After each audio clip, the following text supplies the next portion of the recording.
When you start realizing where you place your attention is where you place your energy, and the stronger the emotion you feel when you get angry, the more you're going to pay attention to that person. You're giving your power to that person. You're giving your life force to that person because that's where your attention is.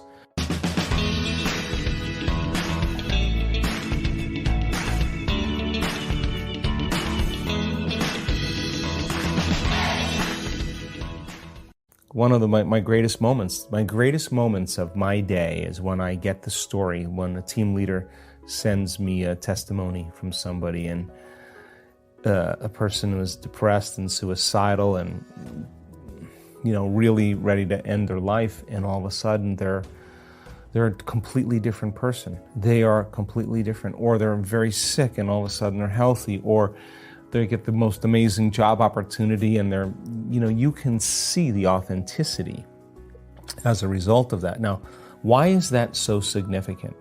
Not only is it significant for the people who are watching and observing it, but that person now, the feeling of that experience causes them to understand that the very feeling of their experience that they're having from a real life event, the emotion, the end product of that experience, that is an unbelievable humility and joy and gratitude and love for life and love for people.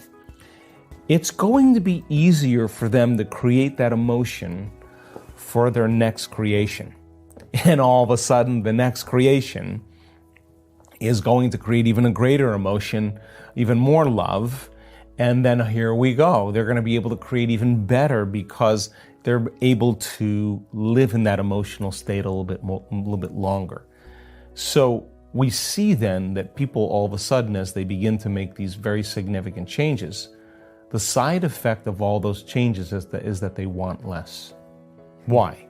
Because imagine there's so much coherence in your brain, so much wholeness in your brain, so much coherence in your heart, so much wholeness in your heart.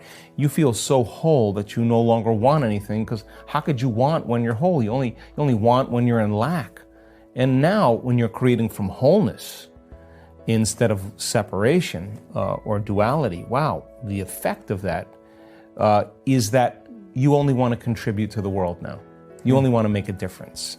You feel like your needs are met. You feel like there's not a whole lot of things that you want, that you feel so amazing. The only thing you want to do is give. You want to contribute. You want to make a difference. Now, we're back to the consciousness of how human beings are when they're a living organism, a species that are evolving as one organism, that is educated, that's informed, that's healing one another, that's shining for one another so others could shine, not to outshine them, but to show them how to shine. Now, all of a sudden, you have something very collaborative, something very unique happening, and that's my hope. Well, think about this.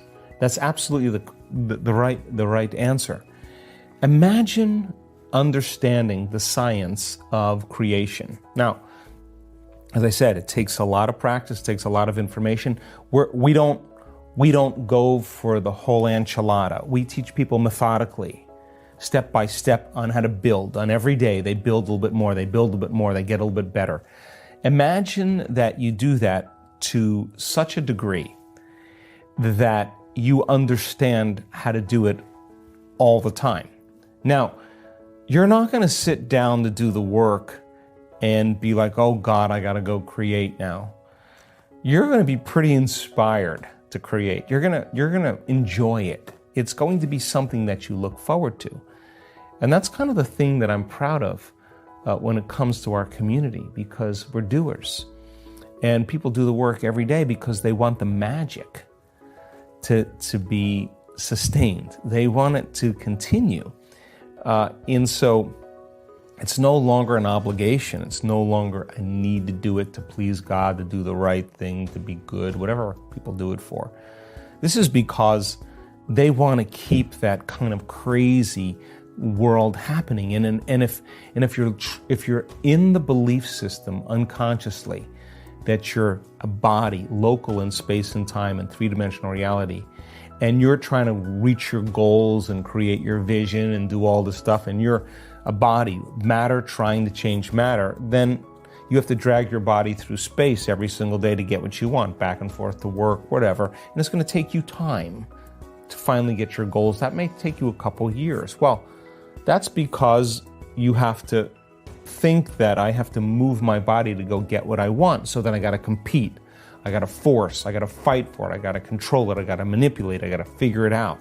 Well, that's what you do with the limited resources when you're a body, local in space and time, trying to create something else, local in space and time. Well, if you're matter, trying to create matter, then you got to do stuff to make it happen. You know, get the skills, get the all the different things. Well, now you got to lay down that very thing you used your whole life to get what you want and relearn another way to do it. So then when you start realizing where you place your attention is where you place your energy, and the stronger the emotion you feel when you get angry, the more you're going to pay attention to that person. You're giving your power to that person. You're giving your life force to that person because that's where your attention is. Well, when you learn how to lower the volume to that emotion, you take your attention off that person.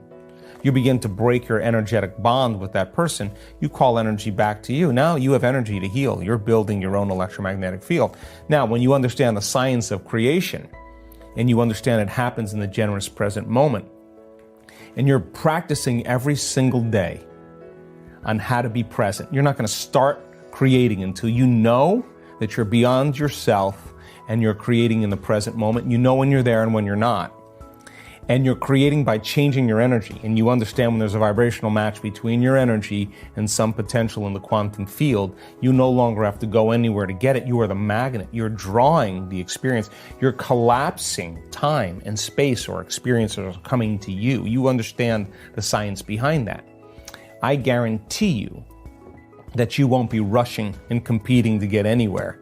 Everybody else will be rushing and competing. You'll be doing just the opposite. You'll just be in the present moment, changing your energy, understanding that there's a better way to do it. Now, this is where it gets exciting. Things will come to me. Yeah, well. And all of a sudden you start figuring that out.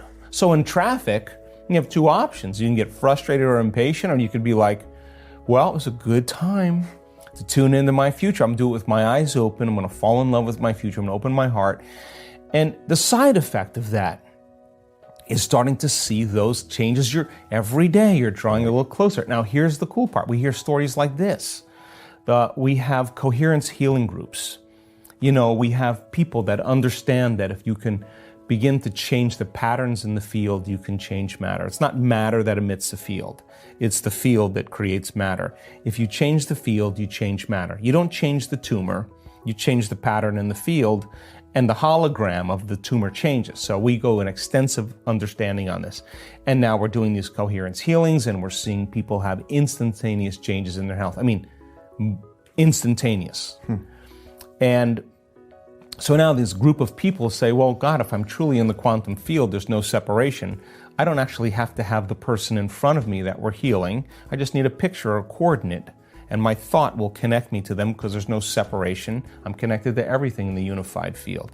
The unified field, the invisible field of energy that connects everything material. If I get there, then I don't need to be in the presence of that person. So we have hundreds of people doing these coherence groups, these co-heal groups. And here's a lady that they do them at breakfast and lunch. They call them the Hallelujah Amens.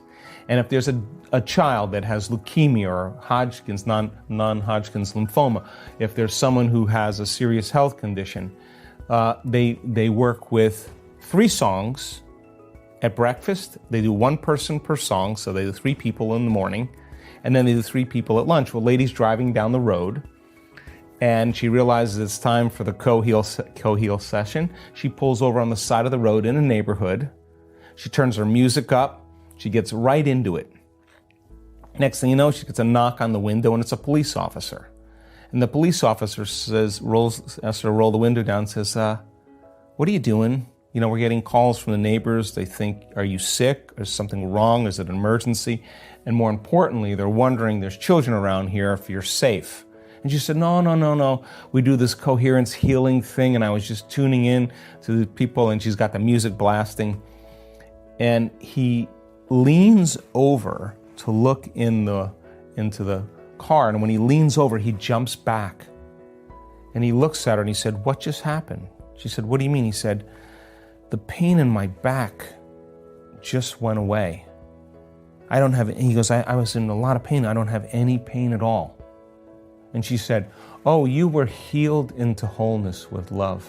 And she gave him the wink and rolled the window up and took off. Now that's the side effect of what could happen in a change of energy. He had direct experience of it. She did nothing.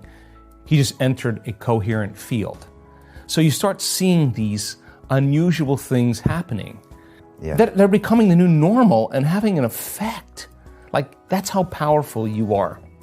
That's how powerful that lady is. She can't wipe the smile off her face, and the police officer's walking around going, oh, you're not going to believe this. You know, what's happening? Footprint in consciousness. Somebody heals from a health condition, MS, lays a footprint. Someone heals from a rare genetic disorder, footprint. Someone heals from a brain tumor, footprint. Someone heals from Graves' disease, footprint. Someone heals from Hashimoto's syndrome, footprint. Now you have these footprints in consciousness that are literally patterns in the field that are more readily available that people can access. At the same time, you have that three-dimensional experience of the evidence sitting right in front of you. You see it right in front of you. That person's scans show that they're completely better. Now you have evidence in three-dimensional reality. You have evidence in the field.